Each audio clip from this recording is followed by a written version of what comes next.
Bonjour, je suis David Pereira, expert technique d'Ormakaba. Alors aujourd'hui, on va voir la mise en service d'un opérateur ED 100 ou ED 250. Une fois l'opérateur posé en respectant l'anthrax pommelle qui est de 150 à l'axe, on va pouvoir insérer le bras de manœuvre avec la bague insérée comme il se doit.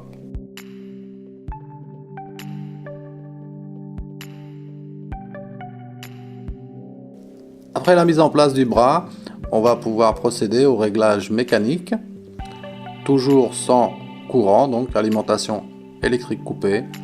Donc la première chose, c'est régler la compression du ressort à l'aide d'une clé 6 pans creux, puis déterminer la position du cavalier, soit position A ou B. Pour la déterminer, bien sûr, on peut faire un essai d'ouverture de porte. Si la porte est plus légère, à ce moment-là, ce sera la bonne position du cavalier. La porte ne doit pas se refermer en moins de 5 secondes. Pour ce faire, on possède un potentiomètre qu'on règle.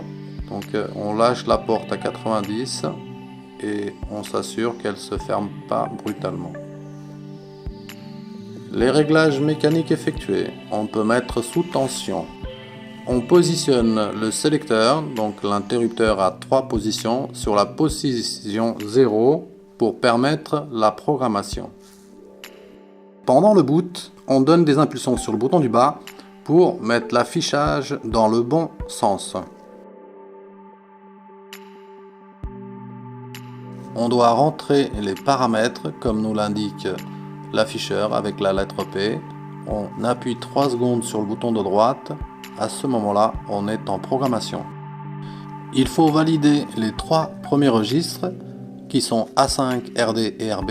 Le premier A5 qui correspond au type de bras. Avec le bouton de droite, on fait clignoter la valeur et on la reconfirme à nouveau avec le bouton de droite.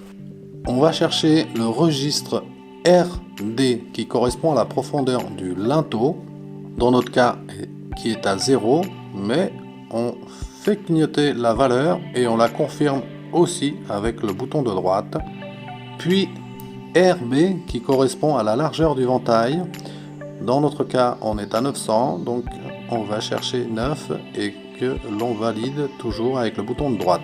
Une fois ces 3 registres renseignés, on ressort 2 fois avec le bouton de gauche jusqu'à l'affichage du grand 0 avec un petit 0 qui tourne, et en restant appuyé sur le bouton du bas 3 secondes, on peut lancer l'auto-apprentissage.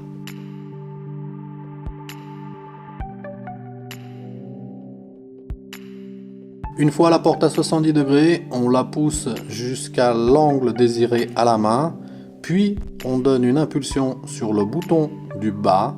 La porte va faire plusieurs mouvements jusqu'à finir son auto-apprentissage et afficher les 2 traits du bas sur l'afficheur.